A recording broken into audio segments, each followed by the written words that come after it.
Voilà, donc bon sabbat à tous encore une fois. J'espère que vous avez passé un très bon sabbat. J'ai échangé plusieurs courriels avec plusieurs de vous et merci pour votre fidélité cette semaine et j'espère que vous êtes prêts pour le sermon, pour apprendre quelque chose. J'espère que ça vous aide. Cette année, lors du premier jour de la fête des tabernacles, j'ai donné un message dans lequel je demandais si nous étions prêts à être juges dans le royaume de Dieu. J'ai pris l'exemple du procès de Louis XVI et j'ai demandé quel aurait été notre jugement. Et ensuite, le 8e jour, M. Clore et M. Bernal ont mené une étude biblique sur les principes de la justice divine que nous trouvons dans la Bible. Et aujourd'hui, j'aimerais m'appuyer sur ces deux messages et parler plus particulièrement qu'il nous faut apprendre dès aujourd'hui à exercer de bons jugements aujourd'hui dans notre vie de tous les jours et dans tout ce que nous faisons. Et pour introduire mon sujet d'aujourd'hui, je voudrais vous raconter une histoire.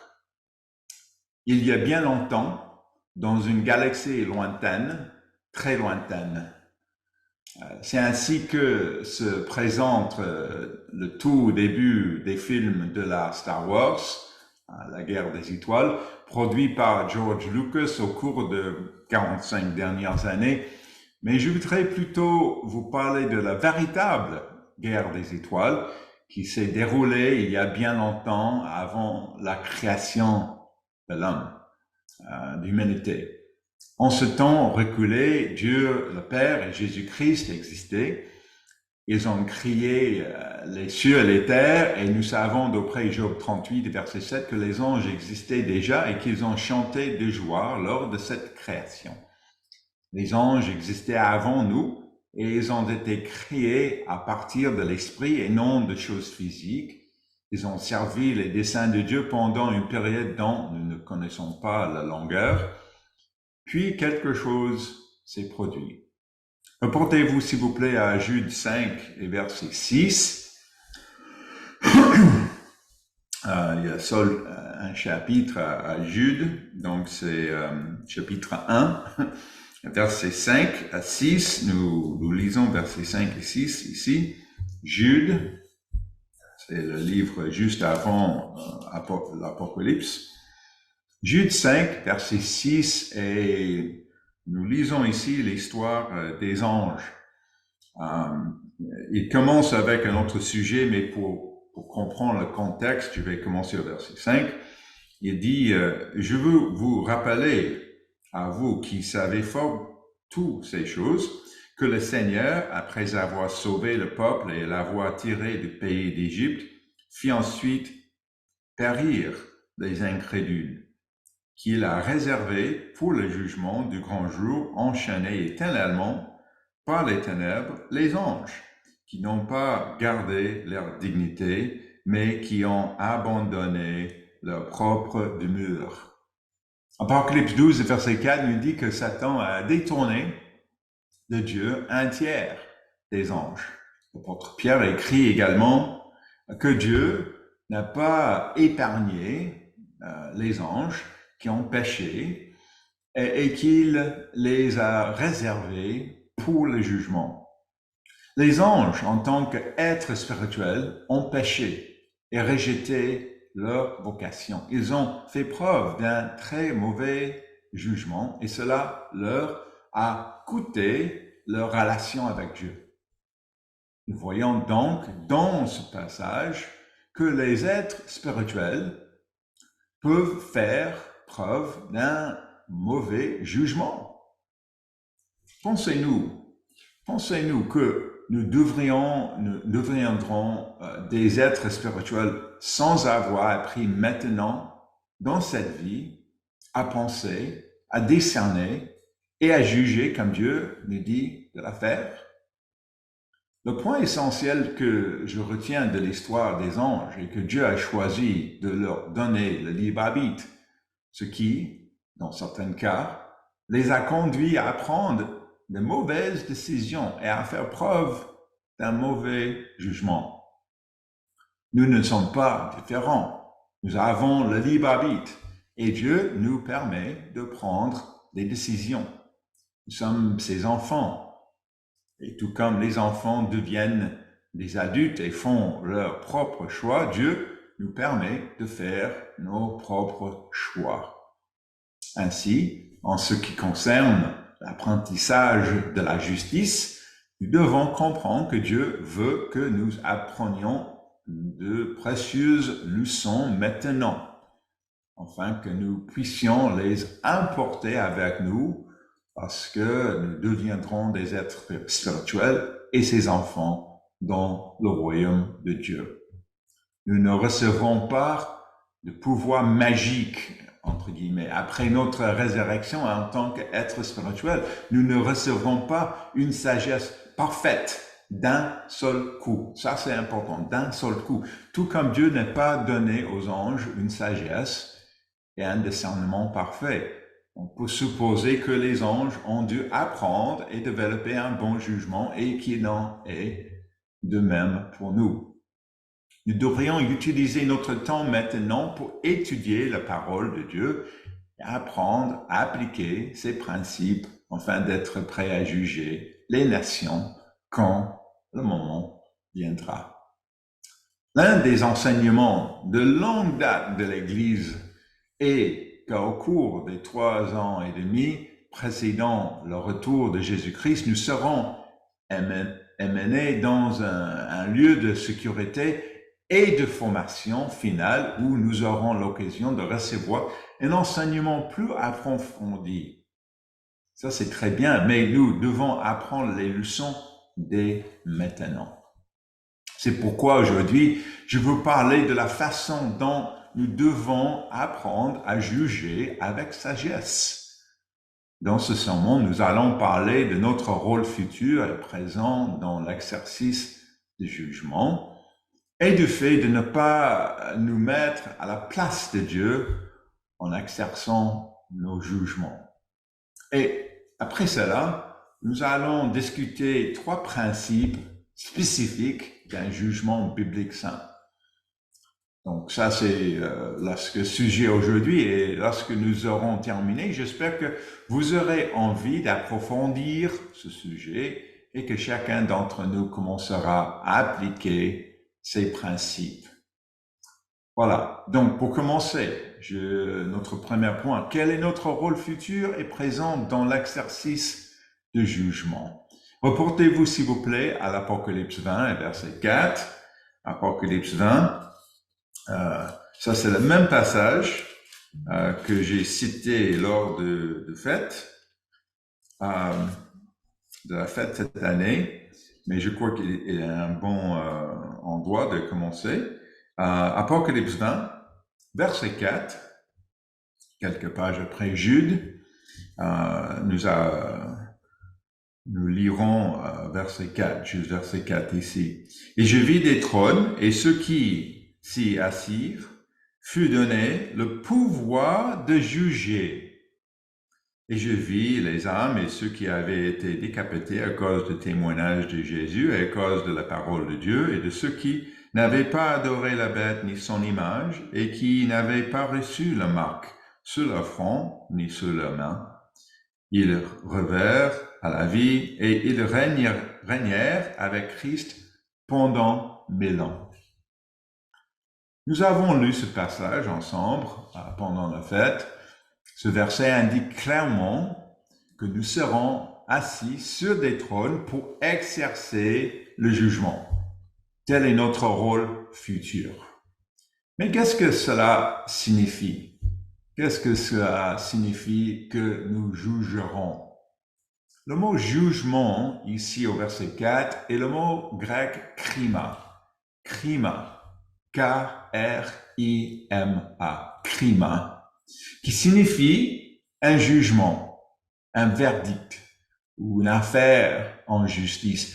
Le dictionnaire d'études des mots indique que l'accent est mis sur le résultat, soit de la condamnation, soit de la rédemption. C'est pourquoi ce mot également traduit par verdict.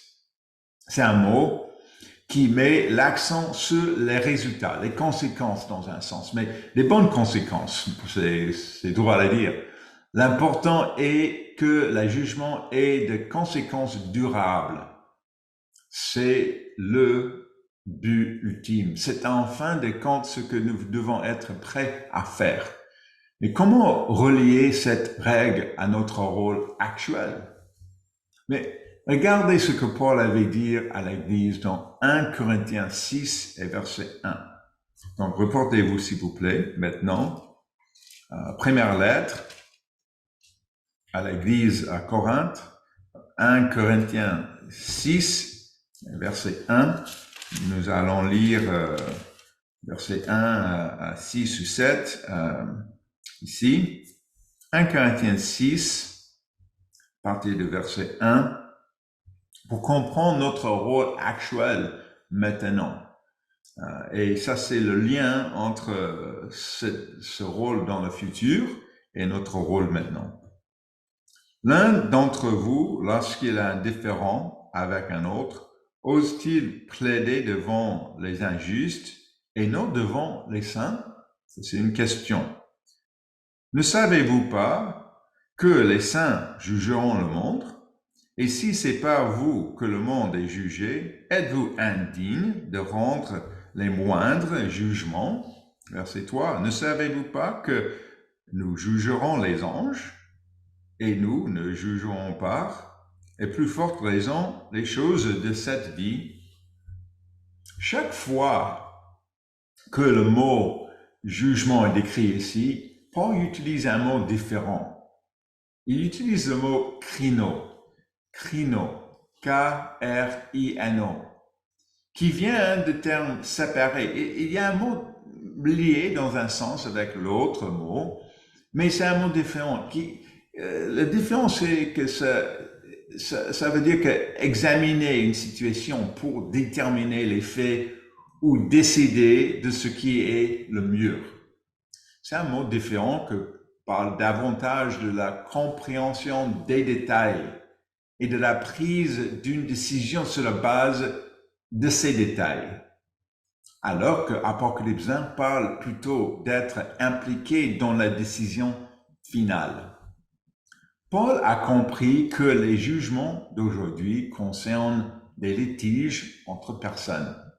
Ces litiges exigent que les faits soient examinés et que de sages décisions soient prises. Il a également établi un lien entre notre rôle futur dans le royaume de Dieu en tant que juge et notre capacité à juger aujourd'hui. C'est pour ça qu'il a dit au verset 3, « Les choses de cette vie ». Donc, il crée les liens entre le rôle futur et notre rôle présent ici. L'expositeur, le commentaire expositeur de la Bible précise que Paul parle probablement de litiges relatifs à la propriété et non d'affaires criminelles. Donc, il y a toujours la question que est-ce que ça c'est pour meurtre ou pour les choses criminelles? Donc, probablement, selon les érudits, il parle de les choses relatives de propriété. Il précise, c'est les commentaires, que les Juifs en Israël avaient leur droit de porter les affaires internes devant les tribunaux juifs et non devant les tribunaux romains. Donc, bien sûr, parce que Israël, c'est une nation et il a le droit d'avoir les choses comme ça. Donc, ça, c'est le lien. La communauté chrétienne n'avait pas de reconnaissance juridique, bien sûr, mais cela ne signifie pas qu'elle ne pouvait pas régler ces litiges de façon interne. Nous devons vivre et agir dans le cadre des systèmes juridiques des pays où nous vivons. Ça, c'est la situation aujourd'hui. Mais le principe est que, dans la mesure du possible, nous devons régler nos différends entre nous. Le ministère est là pour nous aider et nous soutenir dans cette démarche. Donc, Attends juste 2 secondes. Voilà, dans cette démarche. Si deux personnes ont un différend et acceptent de se soumettre au jugement du ministère, cela peut être une meilleure alternative à un procès. L'Église, quand également des experts dans des différents domaines, des hommes sages qui comprennent certains domaines. Il peut s'agir d'avocats, de comptables, des professionnels de l'immobilier et de la finance. Ces personnes peuvent fournir des conseils spécifiques pour aider à régler certains litiges. Il parle spécifiquement qu'il fallait écouter les conseils de telles personnes dans 1 Corinthiens 6, versets 4 et 5. Donc, regardez maintenant, versets 4 et 5. Si donc vous avez des différends pour les choses de cette vie, ce sont des gens dont l'Église ne fait aucun cas que vous prenez pour juge. Donc, pourquoi aller en dehors? Verset 5. Je le dis à vos hontes. Ainsi, s'il n'y a parmi vous pas un seul homme sage qui puisse prononcer un jugement entre ses frères. Donc, ça c'est un enseignement qui décrit qu'il n'y a pas des hommes sages parmi vous. Il est incrédule qui peut prononcer un jugement entre les frères ici. Autrement dit, Paul est un peu sarcastique en disant cela. Il comprend que bien sûr, prononcer un jugement, c'est décider. C'est le mot grec diakrinia qui signifie décider. Donc, il y a des hommes qui peuvent aider à régler la situation. Et aussi, le verset 3 fait également référence au jugement des anges. Le terme grec, n'ayant pas d'article, certains experts pensent que cela signifie que nous ne jugerons pas tous les anges, mais seulement les anges qui ont péché. Il n'y a pas beaucoup d'autres indications ce que signifie juger les anges. Nous ne pouvons donc que spéculer, mais c'est intéressant qu'elle ait mentionné aussi. Encore une fois, le principe est que nous devons juger les choses maintenant et appliquer les principes bibliques que nous étudions. Il soulève également la question de la soumission que l'on doit avoir les uns envers les autres. Voit le fait d'accepter une injustice si nécessaire. Donc, continuez à lire au verset 6 maintenant, versets 6 et 7. Mais un frère plaide contre un frère et cela devant des infidèles. C'est déjà certes un défaut chez vous que d'avoir des procès les uns avec les autres. Pourquoi ne souffrez-vous pas plutôt quelques injustices? Pourquoi ne vous laissez-vous pas plutôt dépouiller?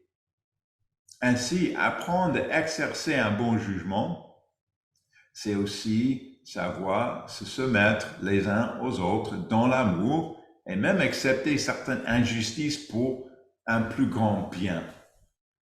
Une autre façon de la dire est, préférais-tu avoir raison ou avoir la paix avec ton frère? Maintenant que nous avons confirmé que notre devoir d'exercer de bons jugements est à la fois futur et présent, parlons d'abord de la grande prudence et de l'avertissement qui nous est donné lorsque nous devons passer un jugement. C'est mon deuxième point. Deuxième point. Dans nos jugements, ne nous mettons pas à la place de Dieu. Qu'est-ce que ça veut dire? Reportez-vous, s'il vous plaît, à Matthieu 7. À Matthieu 7, verset 1. Oui. Dans nos jugements, ne nous mettons pas à la place de Dieu. Matthieu 7.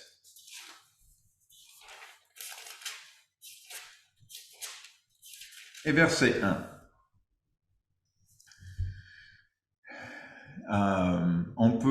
Nous pouvons lire ici l'enseignement du Christ. Il dit, ne jugez point, afin que vous ne soyez pas jugés.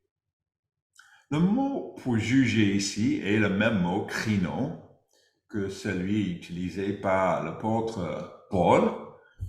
Comme j'ai mentionné, il signifie séparer, trier dans un sens, ou examiner attentivement.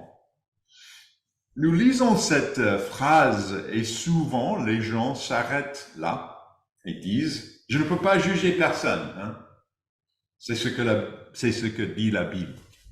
Mais si c'est vrai, n'est-ce pas en contradiction avec ce que nous venons de lire de l'apôtre Jean dans l'Apocalypse ou de l'apôtre Paul? Qu'est-ce que ça veut dire, cette expression? Continuons à lire au verset 2 et voyons si nous pouvons comprendre ce que Jésus dit. Il dit au verset 2, « Car on vous jugera du jugement dont vous jugez, et l'on vous mesurera avec la mesure dont vous mesurez. » Le mot pour jugera est krino, ici, car on vous jugera. Ça, c'est krino, c'est le même sens, séparer, examiner les détails. Mais le mot pour jugement est krima. C'est le même mot à Apocalypse 20, qui signifie le résultat ou le verdict. Le langage grec implique ici l'intention d'une personne de condamner ou de parvenir à un verdict final. L'expositeur, commentaire Bible, va même jusqu'à dire que l'attitude décrite ici consiste à se mettre à la place de Dieu. Le Bible de Sommer traduit les accents grecs de manière plus appropriée, je crois, dans ce domaine. Il traduit les versets 1 et 2 de la manière suivante, et je vais lire ici. « Ne condamnez pas les autres pour ne pas être vous-même condamnés. » Et verset 2, « Car vous serez condamnés vous-même de la manière dont vous aurez condamné autrui. Et on vous appliquera la mesure dont vous saurez servir pour mesurer les autres. » C'est intéressant. Condamner. Donc, c'est le même mot, mais le contexte, c'est plutôt condamner que juger. Ce que Jésus décrit est clarifié plus loin au verset 3 et 4, où il nous dit de considérer notre propre situation. Donc, verset 3, maintenant, Matthieu 7, verset 3. Il dit, « Pourquoi vas-tu le paille qui est dans l'œil de ton frère et n'aperçois pas le poutre qui est dans ton œil? Ou comment peux-tu dire à ton frère, laissez-moi ôter une paille de ton œil, toi qui as une poutre dans le tien? » Ces versets ne constituent pas une interdiction de juger, non pas une interdiction de juger, mais plutôt une instruction sur l'attitude que nous devons avoir lorsque nous émettons des jugements. Jugeons-nous durement les choses en nous forgeant des opinions tranchées sur les gens? Si c'est le cas, alors Dieu nous dit qu'il nous jugera aussi sévèrement. Nous pouvons nous faire une opinion sur la base des faits tels que nous les connaissons ou tels que nous le comprenons, mais nous ne pouvons pas prendre la place de Dieu dans notre jugement, sachant que nous n'aurons pas jamais une connaissance parfaite. Remarquez comment Paul répète ce thème dans Romains 14, verset 10. Donc, reportez-vous, s'il vous plaît, dans Romains 14, Romains 14, verset 10.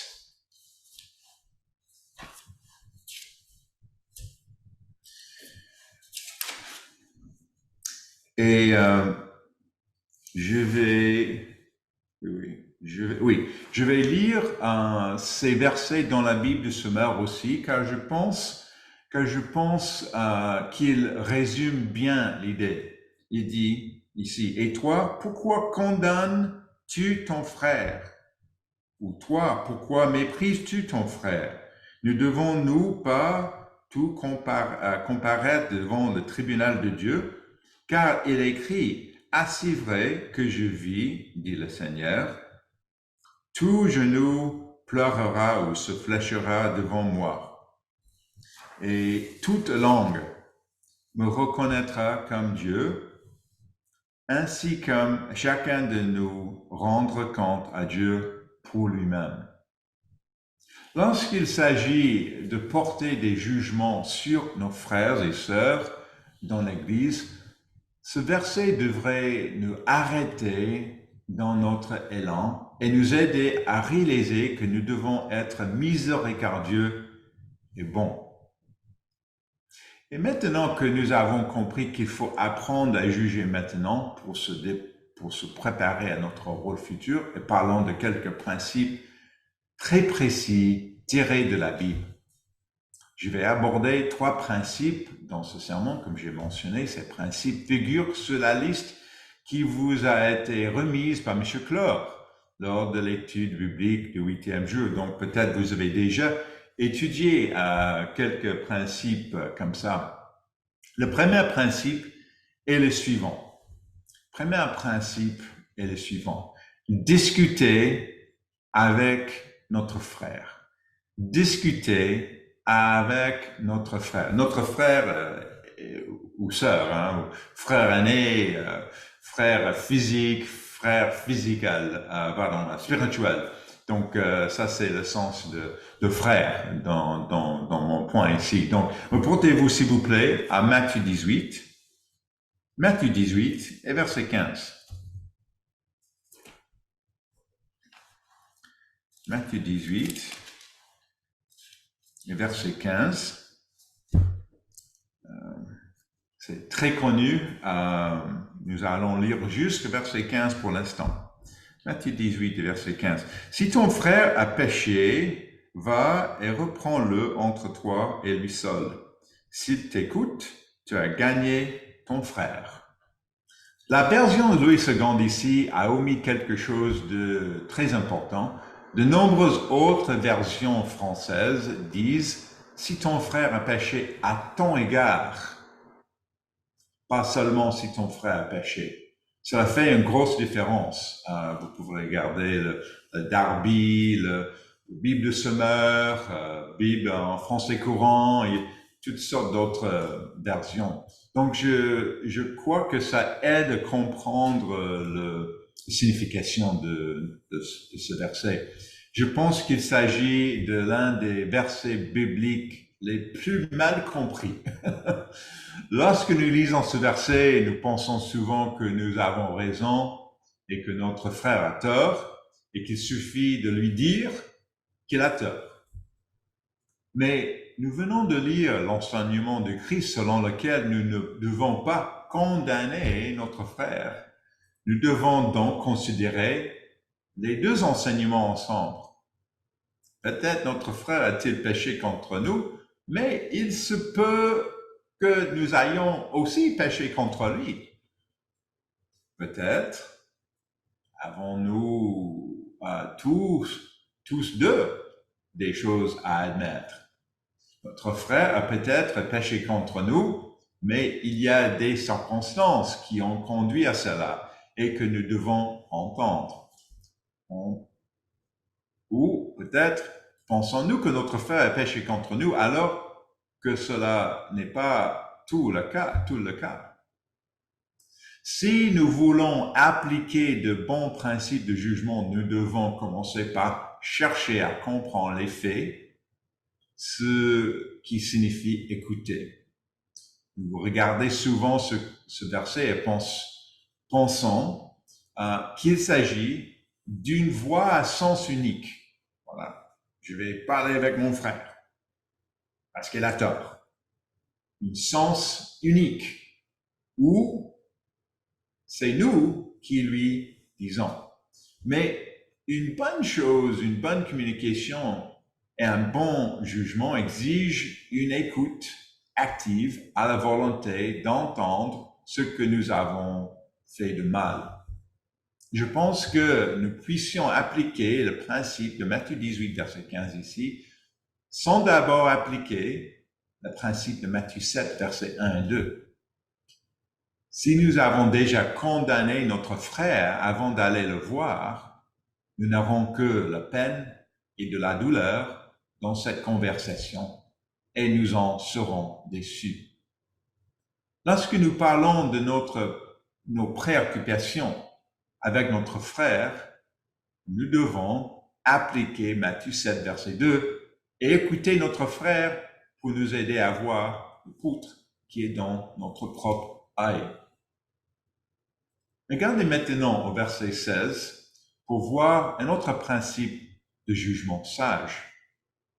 Il dit au verset 16, « Mais s'il ne t'écoute pas, prends avec toi une ou deux personnes, afin que toute l'affaire se règle sur la déclaration de 2 ou 3 témoins. » Faire preuve de discernement, il faut obtenir le témoignage de plusieurs personnes.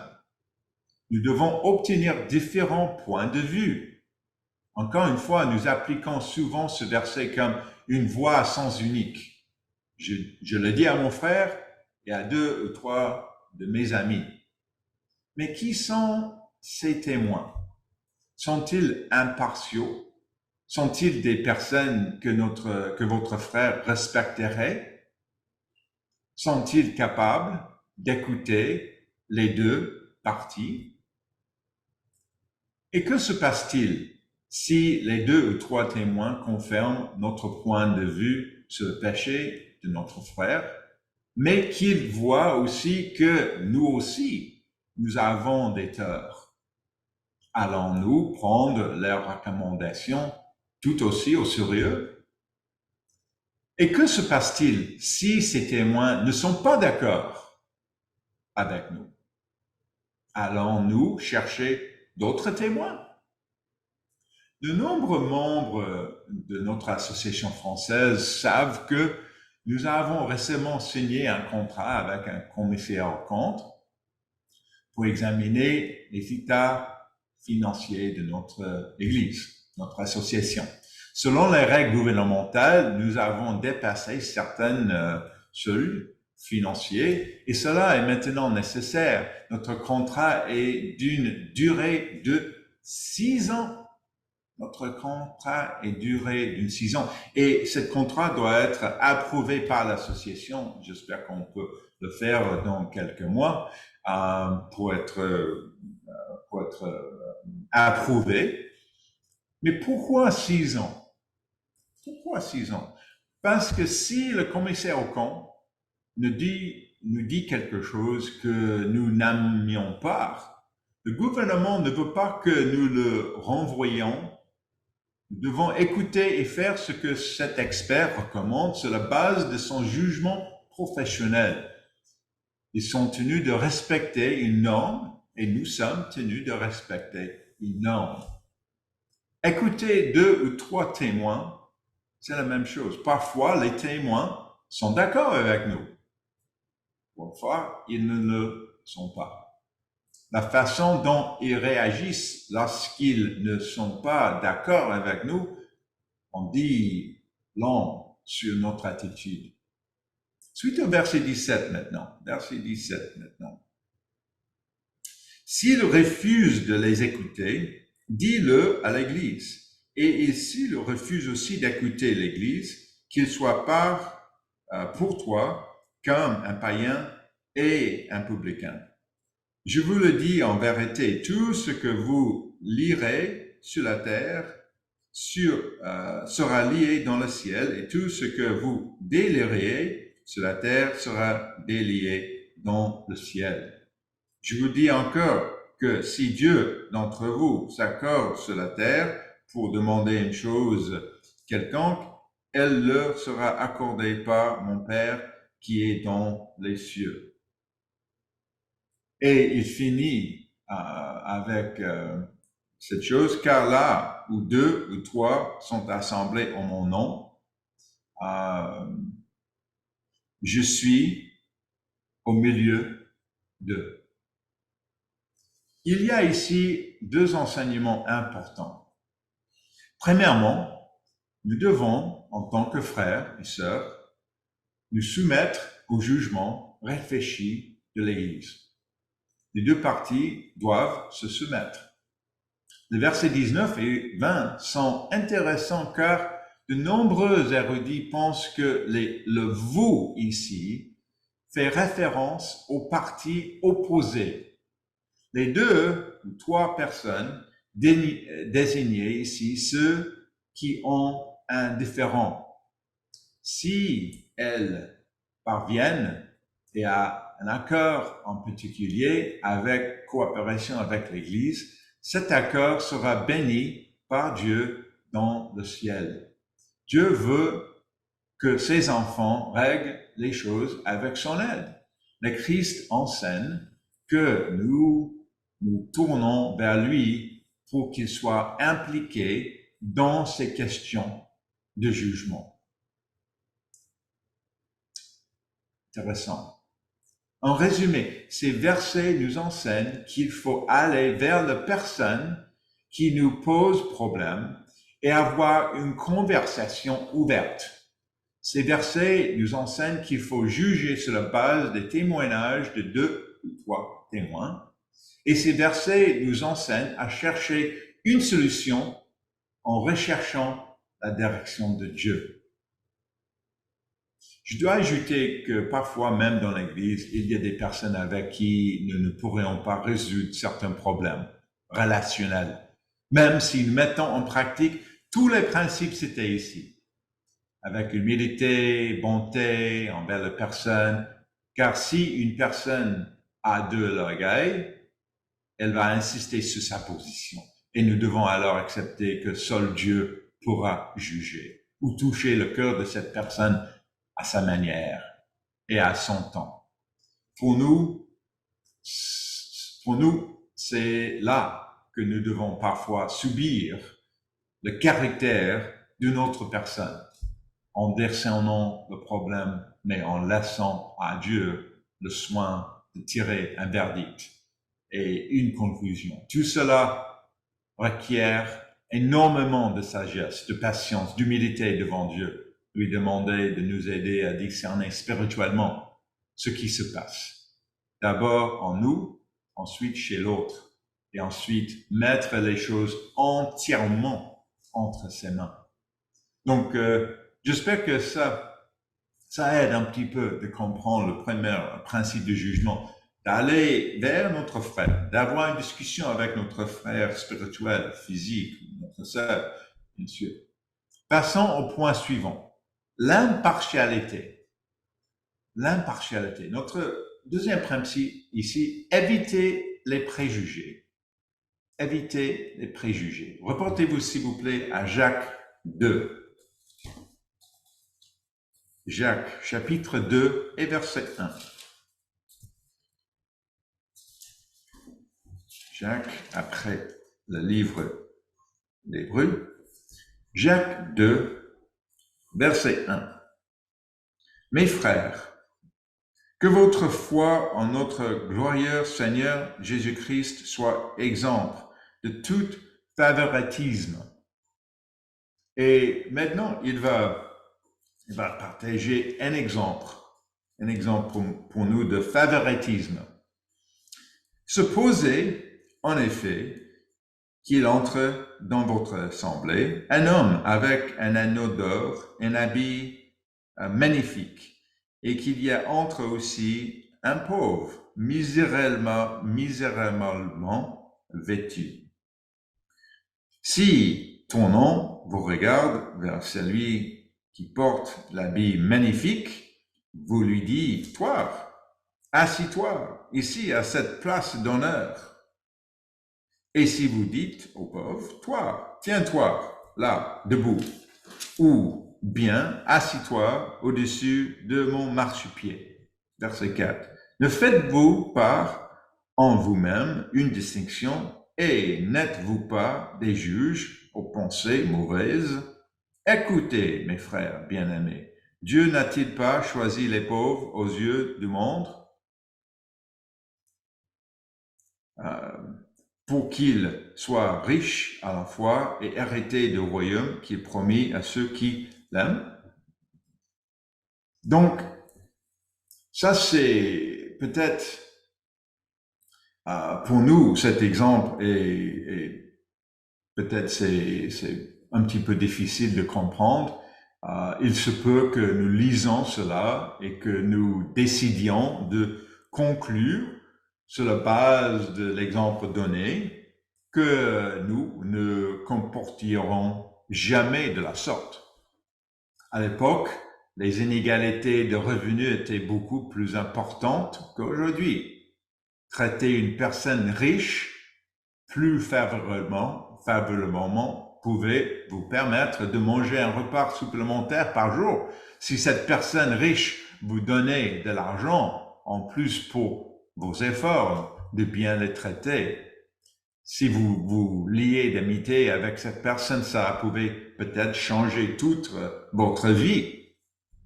Ici en France ou au Canada, nous ne sommes pas dans cette situation. Mais que se passe-t-il si nous remplacions l'ethnicité par une personne d'une autre culture? Si le contraste était entre une personne juive ou palestinienne, s'il s'agit d'un Algérien ou d'un Allemand, ou si la personne était chrétienne ou musulmane, et si la personne avait fait de la prison, et si la personne était de SDF ou d'un parti politique très libéral. Ce que Jacques souligne, c'est que nous avons des préjugés, et que ces préjugés peuvent nous amener à nous comporter différemment. Il y a quelques années, j'ai prononcé un sermon sur le racisme, dans lequel j'ai parlé des défis posés par les racismes envers les Afro-Américains aux États-Unis.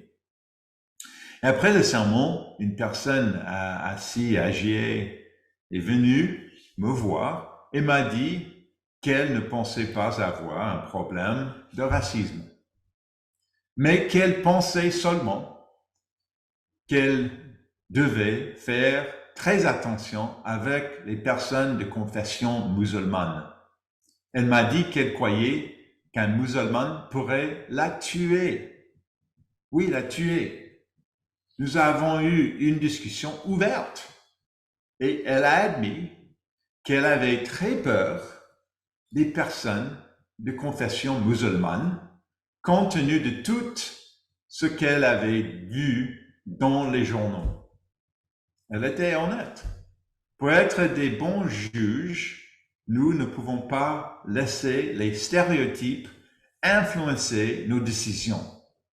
Nous savons qu'Adam a pris l'arbre de la connaissance de bien et de mal. Cela signifie qu'il y a de bien et de mal dans le monde. J'ai passé plusieurs mois au Moyen-Orient lorsque j'étais à l'université et j'ai trouvé que l'hospitalité arabe était le meilleur au monde. Chacun d'entre nous pourrait apprendre quelque chose sur ce que signifie être traité avec tel respect. Les musulmans du Sénégal, de l'Indonésie et d'Égypte sont assez différents que les catholiques d'Argentine et de France et de Vietnam.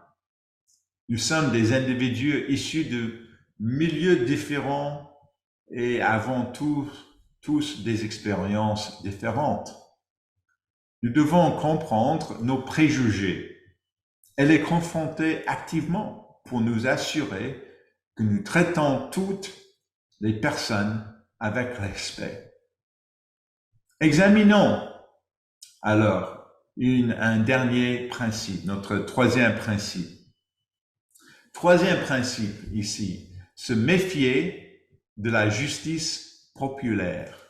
Se méfier de la justice populaire. Nous devons éviter de nous contenter de suivre ce que tout le monde fait.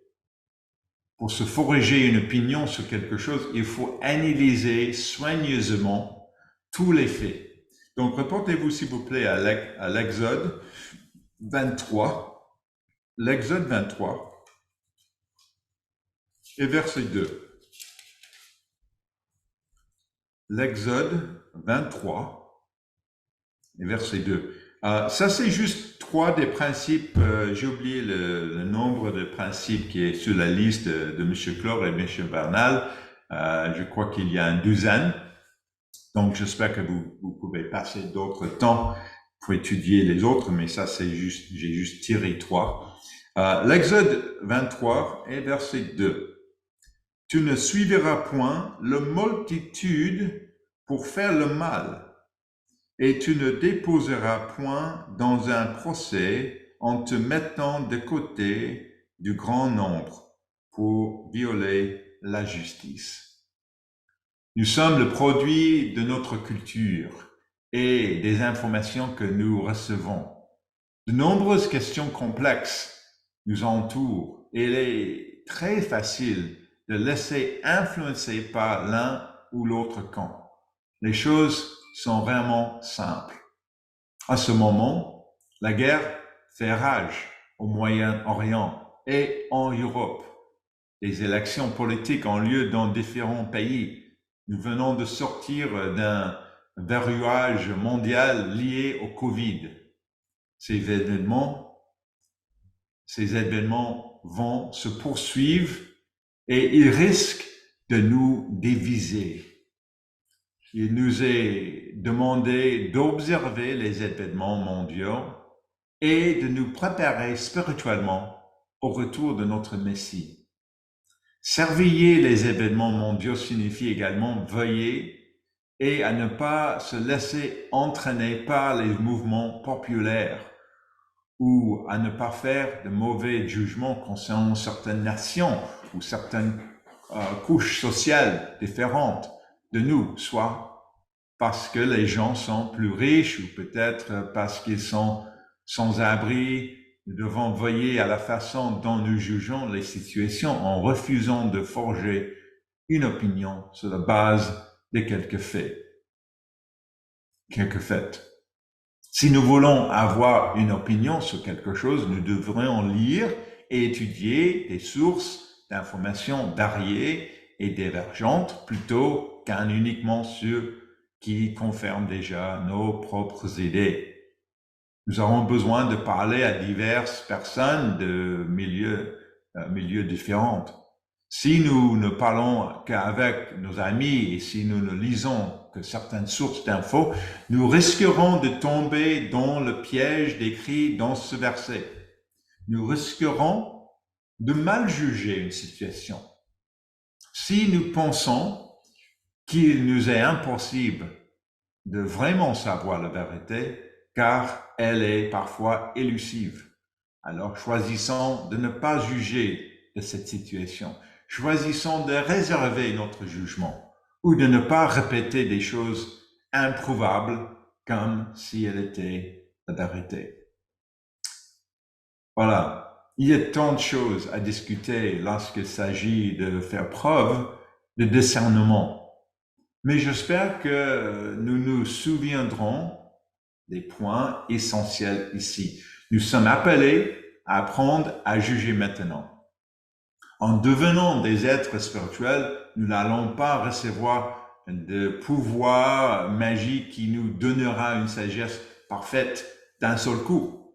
Mais les anges ont pris de mauvaises décisions. Dans nos jugements d'aujourd'hui, nous ne pouvons pas nous mettre à la place de Dieu. Nous devons avoir une conversation avec notre frère et sœur en cas de litige. Nous devons nous appuyer sur 2 ou 3 témoins. Nous devons éviter les préjugés. Nous devons éviter la justice populaire. J'espère que vous prendrez le temps d'étudier davantage le sujet de bon jugement et que cette étude portera des fruits en ce qui concerne la manière dont nous prenons des bonnes décisions. Donc, merci beaucoup et je vous souhaite encore une fois une très bonne sabbat et j'ai hâte d'avoir une discussion après l'Assemblée. Merci.